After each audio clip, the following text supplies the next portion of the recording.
Hello friends, आप सभी का the Historica IAS YouTube channel पर स्वागत है। आज की इस क्लास में हम आपको वैदिक काल की राजनीतिक व्यवस्था के बारे में पढ़ाएंगे। वैदिक काल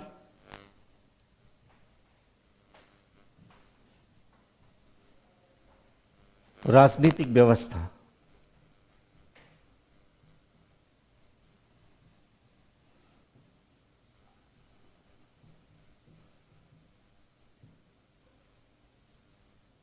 कैसा पॉलिटिकल सिस्टम है, इसको समझने का प्रयास करेंगे। तो यहाँ जैसा आप जान चुके हैं कि वैदिक काल हमारा 1500 बीसी से लेकर के 600 बीसी तक है, ईसा पूर्व तक है, और इसको भी हम दो भागों में बांटते हैं।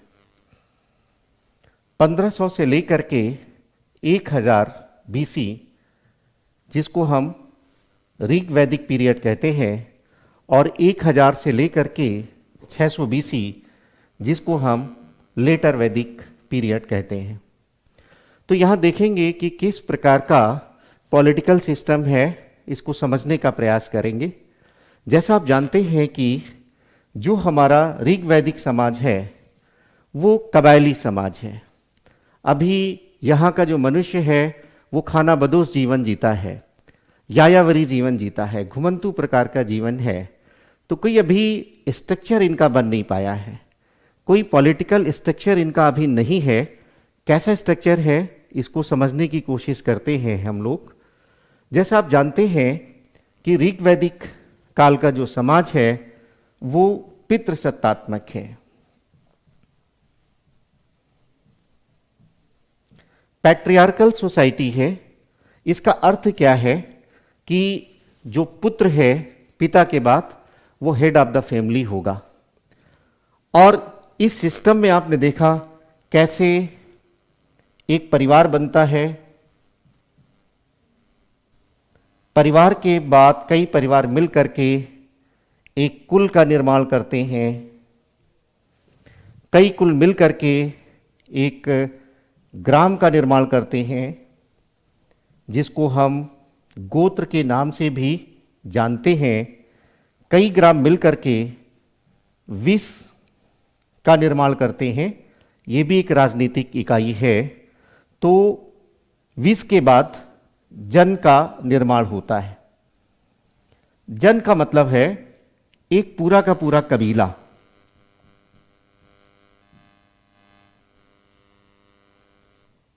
तो ये आपके राजनीतिक व्यवस्था में इस तरह से निर्माण हो रहा है। आपसे कभी कभी वनडे एग्जाम में पूछ लिया जाता है विष क्या है, आपका उत्तर होगा राजनीतिक इकाई ऋग वैदिक काल में। और इसका क्रम किस तरह से है, कैसे परिवार से कुल, कुल से ग्राम बनता है, ग्राम से विष बनता है, विष से जन आता है, जो एक कबीला है। इसको थोड़ा सा जानने की आवश्यकता है, समझने की आवश्यकता है। वनडे एग्जाम्स में सीधे सीधे यहाँ से प्रश्न भी आपके आते हैं। ये जो जन है, ये जन, इसका जो मुखिया है वो राजा का रूप है। जन का मुखिया ही राजा है।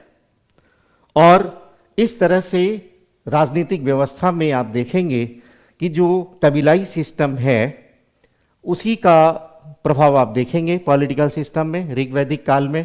और जो जन है, जो एक प्रकार का कबीला ही है, उसके मुखिया को ही राजा कहते हैं और राजन नाम से संबोधित करते हैं। वैदिक साहित्य में राजन शब्द आपको मिलेगा। आपने जब अध्ययन किया होगा तो बहुत सारे जनों के बारे में आपने अध्ययन किया होगा। ऋग वैदिक काल में एक युद्ध है,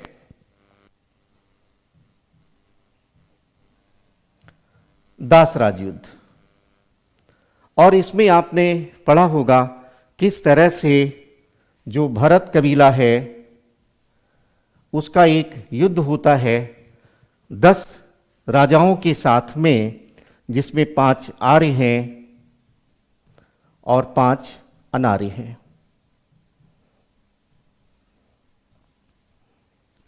5 आर्य में आपने वनडे एग्जाम्स में पूछ लिया जाता है तो आप जान भी सकते हैं। वैसे मेंस में तथ्यों का बहुत ज़्यादा महत्व नहीं होता है, आपको विचार समझने हैं, कॉन्सेप्ट समझने हैं, संकल्पनाएं, और वो भी हिस्टोरियोग्राफी के अनुसार, यानी आज के समय में जो सर्वमान्य सर्व स्वीकृत हैं, ज़्यादा इतिहासकार जिनको मान रहे हैं, राष्ट्रीय संस्थाएं जिनको मान रही हैं, उसी विचार को प्राथमिकता देनी होती है। लेकिन फिर भी आप जानने के लिए समझ लें, आर्य में जैसे अनु, दुह, यदु, पुरु और तुर्वस, ये आर्य हैं। तो ये हमारे एक प्रकार से जो जन है आर्य संस्कृति में, उसके मुखिया को राजा कहते हैं। आगे आपने देखा कैसे भरत और पुरु मिल जाते हैं और कुरुवंश का निर्माण होता है। कुरुक्षेत्र के बारे में कुरुवंश महाभारत में आपने देखा होगा, और आगे यही कुरु पांचाल से मिल जाते हैं तो कुरु पंचाल का विकास हो जाता है। उसको आगे हम लोग समझेंगे। अनार्य आपने पढ़ा होगा, अनल, पक्त, भलानस, स्यू, विषाणिन, ये अनार्य हैं। फैक्ट्स हैं, यहाँ इनकी बहुत ज़रूरत नहीं है। अब ये जो मुखिया है इसको आप देखेंगे, जो जन आपने देखा और इसका मुखिया वो राजा है। लेकिन ये राजा जो है इसका अभी चुनाव होता है, ये आनुवंशिक नहीं है। ऐसा नहीं कि राजा बना और राजा के बाद उसका बेटा राजा बनेगा, इस प्रकार की बात नहीं है। यहां चुनाव होगा और चुनाव में चूंकि कबीलाई समाज है, पहले हम आपको स्पष्ट कर चुके हैं, कबीलाई समाज में समानता का तत्व बहुत प्रभावी होता है। समानता का तत्व प्रभावी होता है, इसका अर्थ है यहां प्रजातांत्रिक तत्व है। तो जो चुनाव है उसमें जन के अधिकांश लोग भागीदारी कर रहे हैं, महिलाएं भी भागीदारी कर रही हैं और पुरुष भी भागीदारी कर रहे हैं। एक विशेष बात है जो आपको समझना है। आपने पढ़ा होगा कुछ सभा समितियों के बारे में, जैसे ऋग वैदिक काल में सभा के बारे में, समिति के बारे में जानना आवश्यक है, आप इनको नोट कर सकते हैं। विदथ के बारे में और गण के बारे में। ये जो संस्थाएं हैं ये कबीलों पर आधारित हैं, कुलों पर आधारित हैं। सभा है, समिति है, विदथ है, गण है, और इनकी भूमिका है, विशेष तौर से सभा की और समिति की जो भूमिका है वो निर्णायक है राजा के चुनाव में। इसमें पुरुष भी भागीदारी कर रहे हैं, महिलाएं भी भागीदारी कर रही हैं। हमने आपको बताया है कि जो भी वैदिक काल का अध्ययन आपको करना है उसमें क्या कंटिन्यूटी है, क्या चेंजेज है, इसको आपको थोड़ा सा जानना है। तो यहाँ पर आपको क्या समझना है, यहाँ पर आपको पैरेलल में समझना है कि ऋग वैदिक काल में राजनीतिक दृष्टि से ये व्यवस्था है, आगे कैसी निरंतरता है इसमें उत्तर वैदिक काल में, और क्या चेंजेस हैं, क्या परिवर्तन है, तभी आपका मेंस के लिए ठीक ठीक प्रकार से ये टॉपिक तैयार हो पाएगा। आप पीसीएस देते हैं किसी भी स्टेट का या आईएएस की परीक्षा देते हैं, इसके बिना आपका तैयार नहीं हो पाएगा। वनडे एग्जाम्स में, प्रीलिम्स में तो थोड़ा आपका काम चल सकता है, लेकिन अगर आपने ये इन विकास की कड़ियों को नहीं समझा तो आईएएस मेंस में, पीसीएस मेंस में आपका काम नहीं चलने वाला है। अच्छे नंबर लाना आप कठिन हो जाएगा। तो यहाँ देखिए कि लेटर वैदिक काल में, उत्तर वैदिक काल में क्या विकास है। यहाँ आपने देखा जो जन है, जन का मुखिया वो राजा हो जाता है। उत्तर वैदिक काल में क्या है, आपने पढ़ा है कि ये जो कबीलाई सिस्टम है इसमें परिवर्तन आ रहा है, और यहाँ पर चूंकि एग्रीकल्चर, कृषि मुख्य व्यवसाय हो जाता है, और कृषि मुख्य व्यवसाय होने के कारण यहां के समाज में मुख्य व्यवसाय, तो यहां के समाज में क्या है, मुख्य व्यवसाय, तो यहां के समाज में स्टेबिलिटी आ जाती है, सेटल्ड लाइफ हो जाती है कबीले की, यानी यहां के समाज में स्थिरता आ जाती है। तात्पर्य क्या है, ये जो जन है ये यहां बस जाता है और यही जन जनपद कहलाया जाता है उत्तर वैदिक काल में। तो एक नया प्रकार का विकास जिसको आपको समझना है। अगर आपसे प्रश्न आता है ऋग वैदिक काल में सबसे बड़ी राजनीतिक इकाई क्या है, तो आप कहेंगे जन, जो एक कबीले का रूप है। और उत्तर वैदिक काल में सबसे बड़ी राजनीतिक इकाई क्या है, तो आपका उत्तर होगा जनपद। यानी जन पद का मतलब पैर, जहां पहली बार जन के पैर पड़े। आगे आप देखेंगे कि जो जन है उन्हीं के नाम पर क्षेत्रीयता का विकास होने लगता है। जैसे आप देखेंगे कि पांचाल एक जन था तो उसके नाम पर पांचाल प्रदेश, एक क्षेत्रीय प्रशासन का, क्षेत्रीय राजनीति का विकास होता है। इस प्रकार की बात आप आगे देखेंगे। तो ये जो जनपद है नया विकास है। यहाँ जो राजा है, राजा का जो चुनाव हो रहा था ऋग वैदिक काल में, उत्तर ऋग वैदिक काल के अंतिम चरणों में ये दिखाई पड़ने लगता है। ध्यान से समझिएगा, ऋग वैदिक काल के, यानी ऋग वैदिक काल आपने 1500 बीसी से पढ़ा है और 1000 बीसी तक लगभग ये है। ऋग वैदिक काल के अंतिम चरणों में ये जो चुनाव है इसमें कमी आती है और ये जो पद है ये आनुवंशिक हो जाता है, हेरिडिटी हो जाता है, आनुवंशिक हो जाता है। यानी राजा के बाद उसका बेटा राजा होगा। कुछ इस प्रकार की बात दिखाई पड़ रही है। अब जब आनुवंशिक हो जाएगा तो स्वाभाविक है जो सभा है, समिति है, विदत है, गढ़ है, इसकी भूमिका समाप्त हो जाएगी।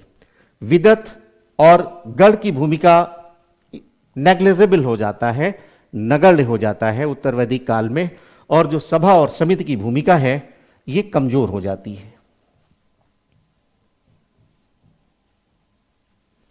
सभा समिति में जो महिलाओं की भूमिका है उसमें भी कमी आ जाती है।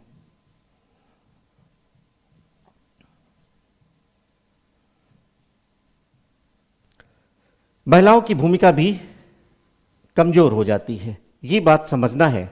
आगे ये आनुवंशिकता, इसमें निरंतरता है, राजा का बेटा ही राजा होगा, ये उत्तर वैदिक काल में स्थापित हो जाता है।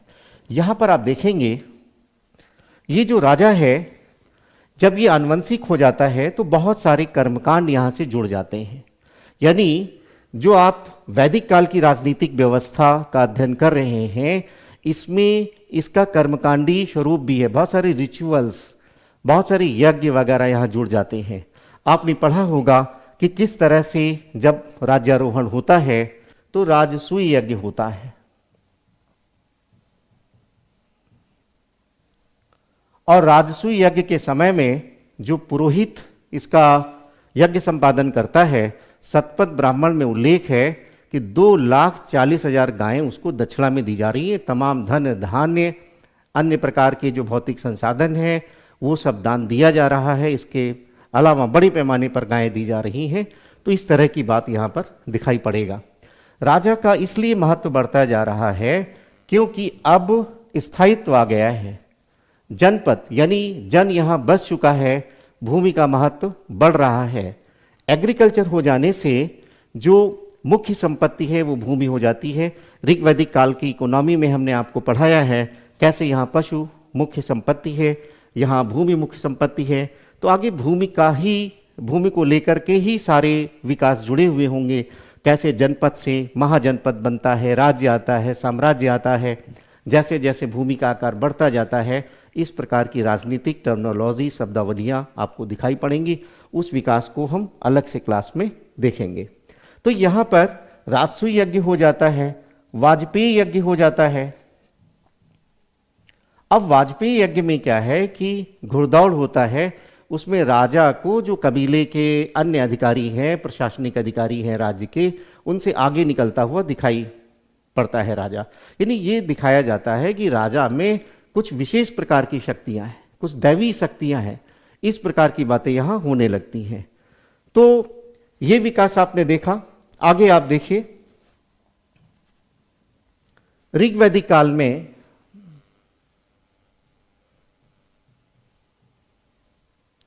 जो प्रशासन है राजा की सहायता के लिए, अभी चूंकि कोई राजनीतिक ढांचा यहां नहीं है, ऋग्वैदिक काल में कोई मजबूत प्रकार का संगठन नहीं है, जन ही राज्य का रूप है, यानी कबीला ही राज्य का रूप है, तो कोई ऐसी प्रशासनिक संगठन दिखाई नहीं देता है। लेकिन जिन भी अधिकारियों का उल्लेख है, आपसे वनडे एग्जाम्स में भी पूछा जाता है, मेंस में भी आपको ये सब बातें लिखनी होती हैं, उनको थोड़ा सा समझिए। प्रशासन में जो मुख्य अधिकारी है वो है पुरोहित, जो प्रीस्ट है, पुजारी है, वो मुख्य अधिकारी है। और पुरोहित के बाद आप देखेंगे सेनानी का महत्व हो जाता है।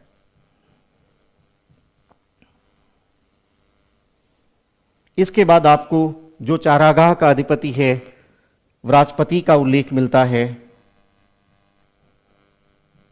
कुलप का उल्लेख मिलता है और ग्रामणी का उल्लेख मिलता है। कुलप यानी जो कुल का प्रधान है, ग्रामणी जो ग्राम का प्रधान है। और ये कबीलाई सिस्टम में है। सेनानी यानी ऐसा व्यक्ति होगा जिसको हथियार चलाने में प्रवीण होगा, बाला चलाना, कुठार चलाना, ये सब जिसमें जो प्रवीण होगा उसको सेनानी नियुक्त किया जाता है। तो इस प्रकार का आप प्रशासनिक क्रम में देख सकते हैं। यहाँ पर क्या है कि अभी कोई टैक्सेशन सिस्टम नहीं है। अभी क्या है, कबीलाई सिस्टम है, लोग आजीविका के लिए संघर्ष कर रहे हैं, पशुपालन कर रहे हैं, एक जगह इकट्ठा होते हैं, पशुओं को चराते हैं, जीविकोपार्जन करते हैं, और जैसे ही चारागाह समाप्त हो जाते हैं वे आगे बढ़ जाते हैं। तो अभी कोई टैक्सेशन सिस्टम नहीं है। तो आप ऐसा कह सकते हैं कोई यहाँ पर अभी टैक्स ऑफिसर नहीं है, कोई कर अधिकारी नहीं है, कोई न्याय अधिकारी नहीं है। राजा ही न्याय करता है, कोई न्याय अधिकारी नहीं। इसका मतलब ये नहीं है कि यहां कोई अपराध नहीं होते थे। ऋग्वेद में या अन्य वैदिक साहित्य में चर्चा है कि कैसे गायों की चोरी हो रही है, कैसे अन्य प्रकार की सेंधमारी या चोरियां हो रही हैं, इस प्रकार के अपराधों की चर्चा है। लेकिन किसी लॉ ऑफिसर की कोई बात नहीं है, किसी रेवेन्यू ऑफिसर की कोई बात नहीं है, ये यहाँ पर देखेंगे। उसका रीज़न क्या है कि अभी मनुष्य के पास सरप्लस नहीं है, राज्य कैसे लेगा। जो भी इकट्ठा हो रहा है इस जन में, उसको हम कहते हैं बलि के नाम से। जो राजा प्राप्त करता है अपने जन के लोगों से, उसे हम कहते हैं बलि। ये स्वैच्छिक है, वॉलंटरी है। राजा जो है स्वेच्छा से प्राप्त करता है अपने जन से, और उससे आगे वे अपने दायित्वों का निर्वहन करता है। आगे आप देखेंगे इस प्रकार का जो विकास है, ये जो अधिकारी हैं, इसमें आपको निरंतरता दिखाई पड़ेगी। लेकिन चूंकि अब जन से जनपद का विकास हो गया है और ये जनपद आगे जा करके आपस में संघर्ष करते हैं, इनका विकास होता रहता है।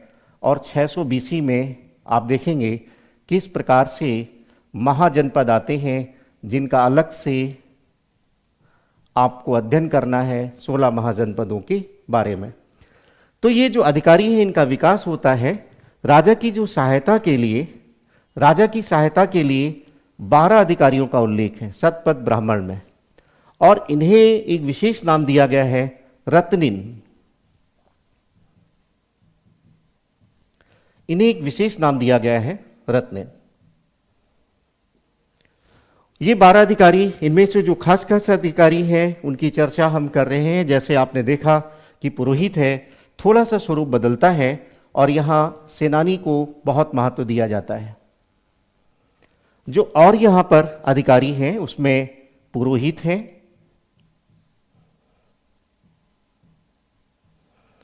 युवराज है जो राजा का बेटा है, महसी है,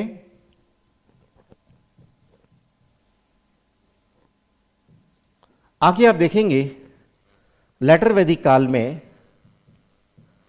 एक सूत भी है, रथकार। जो रथकार है उसको सूत कहते हैं।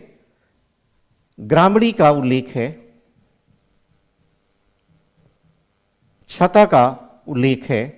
छता यानी द्वारपाल, प्रतिहार इसको कहते हैं।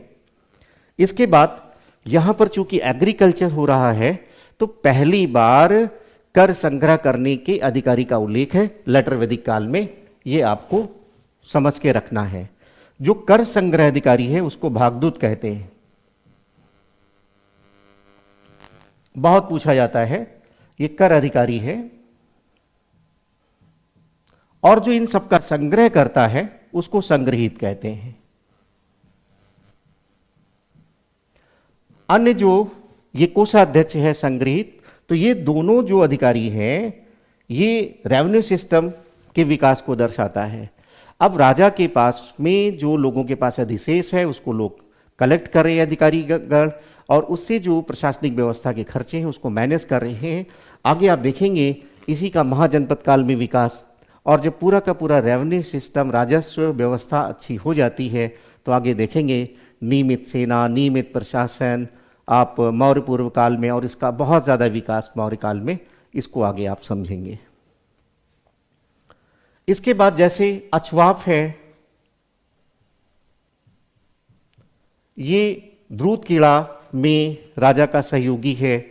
पालागल है,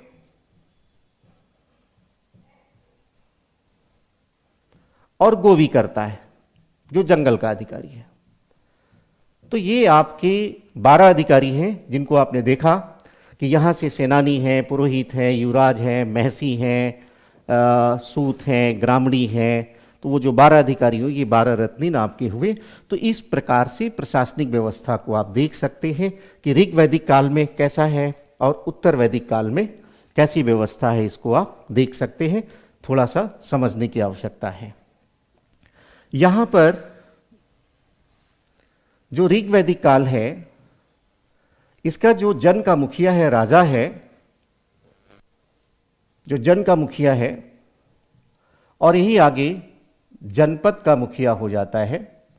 कैसे चुनाव से कैसे ये आनुवंशिक हुआ है इसकी चर्चा हमने किया है। ये जो राजा है इसका दायित्व क्या है, ये करता क्या है?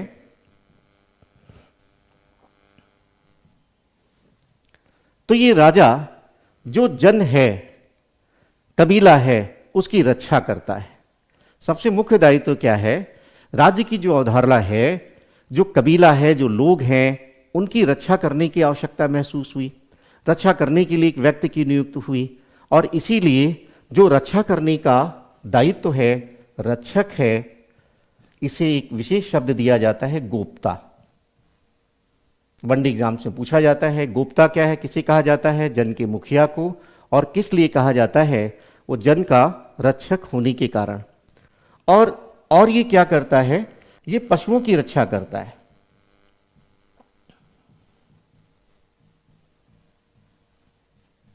अब पशुओं की रक्षा क्यों करता है? क्योंकि ऋग वैदिक काल है, यहां पशुपालन मुख्य व्यवसाय है, पशु मुख्य संपत्ति है।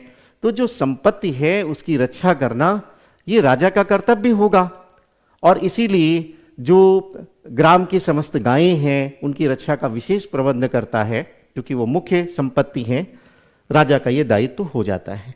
इसके अलावा वो जन की रक्षा करने के लिए युद्ध का भी दायित्व निर्वहन करता है। युद्ध का वो प्रधान होता है। युद्ध में आप देखेंगे कि किस तरह से पूरा कबीला राजा के नेतृत्व में एकजुट हो जाता है। ये जो सिस्टम है यहाँ का ऋग वैदिक काल का, जिसको हमने पहले ही कहा है कबीलाई समाज है, कबीलाई व्यवस्था है, और इस कबीलाई व्यवस्था में जो सैनिक तत्व है वो बहुत प्रभावी है। परिवार का जो कुल है, परिवार का जो बड़ा रूप हो जाता है कुल, उसका मुखिया कुलप, वो एक प्रकार से सैनिक ही है। ग्राम का अधिकारी ग्रामीण सैनिक ही हैं। उत्तर वैदिक काल में जाकर के ये रिप्रेजेंटेटिव बन जाते हैं, ये ग्राम के प्रतिनिधि बन जाते हैं। लेकिन यहाँ पर आप देखेंगे कि जब युद्ध होता है तो जो कुलप है, ग्रामणी है, इन लोगों की विशेष भूमिका हो जाती है युद्ध में। युद्ध जो हो रहे हैं ये किस लिए हो रहे हैं? पशुओं के लिए हो रहे हैं। इस बात को समझना है। ऋग वैदिक काल में जो युद्ध है वो भूमि के लिए नहीं है। भूमि का महत्व जनपद बनने के बाद आता है। भूमि के लिए युद्ध आगे होगा और फिर यही जनपद का भूमि के लिए युद्ध, जनपद का विस्तार तो महाजनपद हो जाएगा। महाजनपद आरंभिक राज्य के रूप में हो जाएंगे और जब बड़ा राज्य हो जाएगा उसे ही साम्राज्य कहते हैं। आगे हम लोग मगध साम्राज्य के बारे में अध्ययन करेंगे। तो यहाँ युद्ध पशुओं के लिए हो रहा है। और ऋग वैदिक काल में क्या समझना है कि कुछ कबीलाई संगठन है, उनकी बहुत भूमिका है। कबीलाई संगठन है, उनकी बहुत भूमिका है। जैसे आपने पढ़ा होगा व्रात, गढ़, ग्राम, आप इनको नोट कर सकते हैं, सर्द। ये जो कबीलाई संगठन है, सर्द है, ग्राम है, व्रात है, गढ़ है, इनकी भूमिका स्थापित होती है युद्ध में। एक प्रकार से कबीलाई सेना है और ये संगठन ही युद्ध में भागीदारी कर रहे हैं। युद्ध में हमने पहले ही कहा है कि अभी कबीलाई समाज में प्रजातांत्रिक तत्व है, तो महिलाएं भी युद्ध में भागीदारी कर रही हैं। तो राजा का दायित्व है युद्ध करना। किसके लिए कर रहा है? पशुओं के लिए कर रहा है। और इसमें किस प्रकार से सेना बन रही है? कुलप, ग्रामणी वगैरह मिलकर के, विष्पति वगैरह मिलकर के सेना बनाते हैं। इन संगठनों की भूमिका है। तो सैनिक तत्व बहुत प्रभावी हो जाता है। यहाँ पर अभी कोई सिविल एडमिनिस्ट्रेशन नहीं है, यहाँ कोई नागरिक शासन नहीं है। जो भी है वो मिलिशिया है, वो सैनिक तत्व है। यहाँ कोई नागरिक सेना जैसी, नागरिक प्रशासन जैसी कोई बात अभी उसका विकास नहीं हुआ है। राजा का जो दायित्व है वो और क्या करता है? वो जन के कल्याण के लिए प्रार्थना भी करता है। प्रार्थना किसके लिए? कबीले के कल्याण के लिए। तो जो भी रिचुअल्स हो रहे हैं, जो भी कर्मकांड हो रहे हैं, उसका नेतृत्व भी राजा करता है। जैसे यज्ञ है, अब यज्ञ दो प्रकार से होंगे। एक होगा सामूहिक होगा, पूरे उसमें जन के लोग भागीदारी करेंगे। एक व्यक्तिगत गृहस्थ अपने घर में करेगा। तो जो सामूहिक यज्ञ वगैरह होंगे, रिचुअल्स होंगे, कर्मकांड होंगे, सैक्रिफाइसेस होंगे, उनका जो नेतृत्व है वो राजा ही करेगा, जन का मुखिया ही करेगा। तो इस प्रकार के दायित्व यहाँ पर आप देखेंगे। आगे चल करके जब जनपद में आप देखेंगे कि ये जो पशुओं के लिए युद्ध हो रहा है, इसमें थोड़ा सा परिवर्तन हो जाएगा।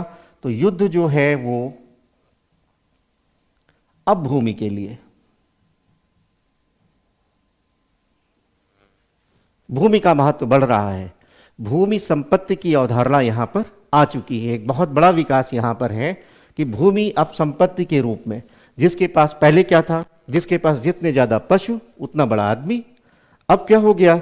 जिसके पास जितनी ज़्यादा भूमि खेती के योग्य, जंगल है, साफ कर रहा है मनुष्य, अपनी कर्मठता दिखा रहा है, और जितनी ज़्यादा भूमि उतना बड़ा वो आदमी। राजा है, जिसके पास जितनी ज़्यादा भूमि उतना बड़ा राजा। ये पूरा का पूरा सिस्टम यहाँ पर है। आगे जो है ये सब चीज़ें दायित्व उसके बने रहते हैं, सैनिक बातें सब बनी रहती हैं। आपने देखा कैसे प्रशासनिक संगठन 12 रत्न की बात हम पहले ही कर चुके हैं। लेकिन ये जो कल्याणकारी बात है, कल्याणकारी स्वरूप राज्य का है, ये बना रहता है। ये कल्याणकारी स्वरूप राज्य का बना रहता है। तो इस प्रकार से आप वैदिक काल की राजनीतिक व्यवस्था को देख सकते हैं। किस प्रकार राजा कैसे उसका विकास, कैसे कुल बनता है, और कैसे जन का विकास, जनपद का विकास, ये आप देख सकते हैं। तो कुल मिलाकर के आप ऐसा समझ सकते हैं कि जो वैदिक काल है, वैदिक काल की जो राजनीतिक व्यवस्था है, पॉलिटिकल सिस्टम है, तो ऋग वैदिक काल में आप ये कह सकते हैं कि कोई इनका राजनीतिक ढांचा नहीं है, कोई स्ट्रक्चर नहीं है, पॉलिटिकल स्ट्रक्चर नहीं है इनका। लेकिन लेटर वैदिक काल में इसमें विकास दिखाई पड़ता है, एक स्ट्रक्चर बनने लगता है। राजा जो है वो आनुवंशिक हो जाता है, उसके प्रशासनिक अधिकारी हो जाते हैं, कर अधिकारी हो जाते हैं, अन्य प्रकार के अधिकारी हो जाते हैं। तो ये एक विकास आपको दिखाई पड़ेगा। यहाँ का जो है, जो भी आप राजनीतिक व्यवस्था देख रहे हैं वो कबीलाई प्रकार का है।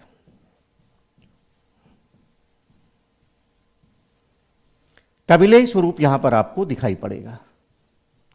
लेकिन आगे जब आप देखेंगे उत्तर वैदिक काल में, तो उत्तर वैदिक काल में जो राजा है, राजा का प्रभुत्व दिखाई पड़ेगा, कबीले का प्रभुत्व आपको नहीं दिखाई पड़ेगा।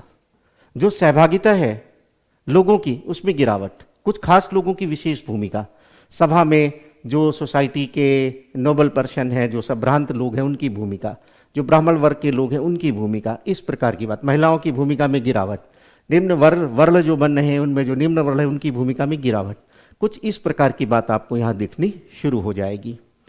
तो राजनीतिक व्यवस्था में जो कबीलाई स्वरूप है वो आगे थोड़ा चेंज हो रहा है।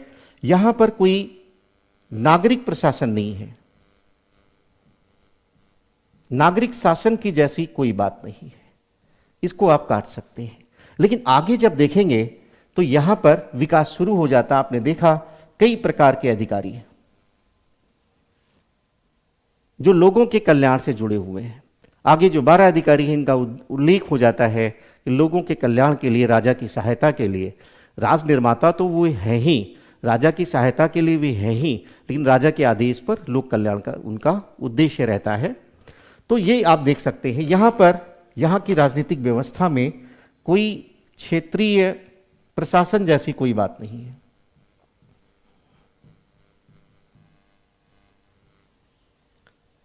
ऐसी कोई बात नहीं है, यानी टेरिटोरियल एडमिनिस्ट्रेशन जैसी कोई बात यहां नहीं है।